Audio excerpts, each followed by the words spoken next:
Hi friends, welcome to Raga's kitchen. Friends, இன்றைக்கி வீடியோவில் நல்லா சுவையான பாலக்கீரை பருப்பு கூட்டு எப்படி பண்ணலான்றதா ஃப்ரெண்ட்ஸ் பார்க்க போகிறோம். இந்த பாலக்கீரை பருப்பு கூட்டு செய்கிறதுக்கு ஃபஸ்ட்டு ஒரு கட்டளவுக்கு நான் இன்றைக்கி வந்துட்டு பாலக்கீரை எடுத்திருக்கேங்க. இது நல்லா கழுவிட்டு இந்த மாதிரி நல்லா பொடியாக கட் பண்ணி வச்சுக்கோங்க. இந்த அளவுக்கு கட் பண்ணால் போதும். நல்லா கழுவுனதுக்கு அப்புறமா கட் பண்ணிக்கோங்க. இதுக்கு பதிலாக நீங்கள் வந்துட்டு மணத்தக்காளி கீரையோ அல்லது தண்டுக்கீரையோ கூட நீங்கள் வந்துட்டு பயன்படுத்தலாம். இப்போ ஒரு கட்டு பாலக்கீரைக்கு 100 கிராம் அளவுக்கு துவரம்பருப்பு இந்த மாதிரி குக்கரில் எடுத்திருக்கேன். இது நல்லா கழுவிட்டு எடுத்து வச்சுருக்கேன்.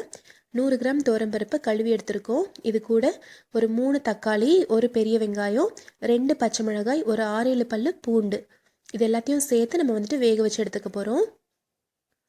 நீங்கள் தக்காளியை கொஞ்சம் கம்மி பண்ணிவிட்டு புளி கொஞ்சம் சேர்க்குறதா இருந்தால் கூட சேர்த்துக்கலாங்க. ஆனால் இந்த மாதிரி தக்காளி நம்ம 3 தக்காளியாவது சேர்த்து செய்யும்போது நல்லா டேஸ்ட்டாக இருக்கும். இப்போ எல்லாத்தையுமே நம்ம பருப்போடு சேர்த்தாச்சு. இது கூட ஒரு 1.5 கப் அளவுக்கு தண்ணி சேர்த்து ஒரு 1/2 டீஸ்பூன் அளவுக்கு மஞ்சத்தூள் சேர்த்து நல்லா ஒரு 4 விசில் வரைக்கும் வேக வச்சு எடுத்துக்கலாம். பருப்பு நல்லா குழைவாக வெந்து வரணும். இப்போ இது ஒரு 4 விசில் வரட்டுங்க. அதுக்குள்ளார நம்ம கீரையை வதக்கிக்கலாம். இப்போ ஸ்டவ்வில் ஒரு வாணலி வச்சுக்கலாங்க. இதில் 1 டீஸ்பூன் அளவுக்கு எண்ணெய் ஊற்றிக்கலாம். எண்ணெய் சூடானதும் 1/4 டீஸ்பூன் கடுகு, 1/4 டீஸ்பூன் உளுந்து, 1/2 டீஸ்பூன் அளவுக்கு சீரகம் சேர்த்துடலாம். இது எல்லாமே நல்லா பொரிஞ்சு வரட்டும். நல்லா பொரிஞ்சதும் இது கூட ஒரு 10 பல்லு பூண்டு, 2 வரமிளகாய் சேர்த்துருக்கேன். நம்ம ஏற்கனவே 2 பச்சை மிளகாய் பருப்போட வேக வைக்கிறதுல போட்டிருக்கோம். இப்போ இது கூட ஒரு பெரிய வெங்காயத்தை நல்லா பொடியாக நறுக்கி சேர்த்துக்கலாங்க. இதுக்கு பதிலாக நீங்கள் ஒரு 10 சின்ன வெங்காயம் கூட பொடியாக நறுக்கி இந்த மாதிரி சேர்த்து வதக்கிக்கலாம். இது எல்லாமே நல்லா வதங்கணும். பூண்டு, வெங்காயம் இது எல்லாமே நல்லா வதங்கினா தான் நல்லா டேஸ்ட்டாக இருக்கும் கூட்டுக்கு. பாருங்கள், வெங்காயம் நல்லா வதங்கட்டும். நல்லா வதங்கினதுக்கு அப்புறமா நம்ம கீரையை சேர்த்துக்கலாம்.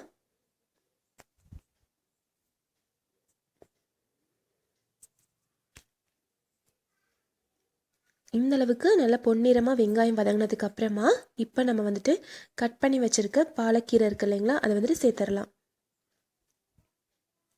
இப்போ நம்ம ஒரு கட்டு கீரை நம்ம இதில் சேர்த்துருக்கோம்.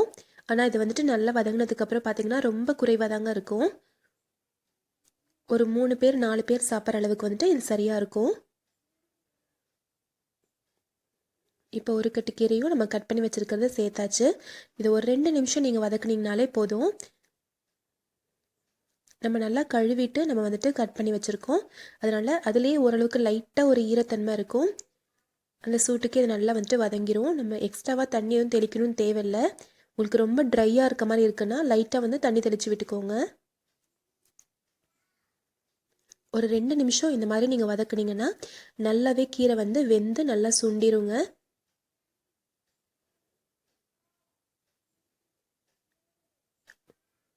பாருங்கள், இப்போவே பாதியாக அப்படியே சுண்டிருச்சு. இன்னும் ஒரு நிமிஷம் இது நல்லா வதக்கிக்கலாம். இது நல்லா வதக்கிட்டு நம்ம வேக வச்சுருக்கிறத நம்ம இதில் சேர்க்க போகிறோம். இப்போ பாருங்கள், நல்லா வதங்கிருச்சு. இந்த அளவுக்கு நல்லா குறைஞ்சிருச்சு பாருங்கள். நம்ம ஒரு கட்டு கீரை சேர்த்தோம், இந்த அளவுக்கு தான் நம்மளுக்கு வதங்கி வந்திருக்கு பாருங்கள். இந்த அளவுக்கு நல்லா வதங்கினதும் இப்போ நம்ம குக்கரில் வேக வச்சுருக்கோம் இல்லைங்களா, அதை நம்ம இதில் சேர்த்துக்க போகிறோம். இப்போ 4 விசில் கிட்ட குக்கரில் நம்ம வேக வச்சது வந்துருச்சுங்க.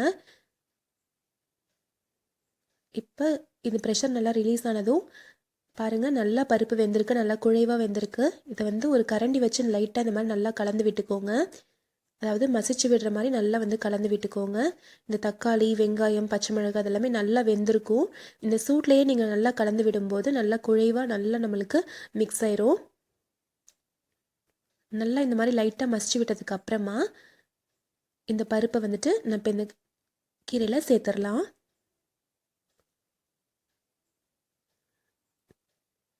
இப்போ கீரையில் சேர்த்துட்டு நல்லா கலந்து விட்டுக்கோங்க. இதோட கொஞ்சம் தண்ணி நான் சேர்த்துக்கிறேன். இப்போது சேர்த்துட்டு நல்லா கலந்து விட்டுக்கோங்க. இதில் எல்லாமே நல்லா சேர்ந்து நல்லா கொதிக்கணும். இப்போது நம்ம இந்த பருப்புக்கு தேவையான அளவுக்கு உப்பு சேர்த்துடலாம். உப்பு சேர்த்து நல்லா கலந்து விட்டுக்கோங்க.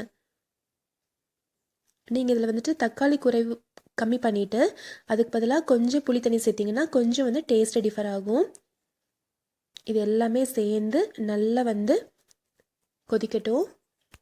இதில் ஒரு 2 சிட்டிகை அளவுக்கு பெருங்காயத்தூள் சேர்த்துடலாம். இப்போது பெருங்காயத்தூள் சேர்த்து இது நல்லா ஒரு 3லேருந்து 4 நிமிஷம் நல்லா கொதிக்கட்டுங்க. நல்லா கொதிச்சதுக்கப்புறமா நம்ம ஸ்டவ் ஆஃப் பண்ணிடலாம். பாருங்கள், இப்போ நல்லா கொதிச்சிருச்சு. இப்போ நம்ம ஸ்டவ் ஆஃப் பண்ணிவிட்டு சர்வ் பண்ணிடலாங்க. ரொம்ப ரொம்ப சுவையான, நல்ல வாசனையான, சூப்பரான பாலக்கீரை பருப்பு கூட்டு ரெடி ஆயிடுச்சு ஃப்ரெண்ட்ஸ். இது நல்லா சுட சுட சாதத்தில் சேர்த்து சாப்பிடும்போது ரொம்ப ரொம்ப நல்லாயிருக்கும். நீங்கள் கண்டிப்பாக ட்ரை பண்ணி பாருங்கள். நம்ம சப்பாத்திக்கு நீங்கள் தால் வச்சு சாப்பிட்றீங்க இல்லைங்களா, அது மாதிரி கூட நம்ம சாப்பிட்லாங்க. ரொம்ப டேஸ்ட்டாக இருக்கும்.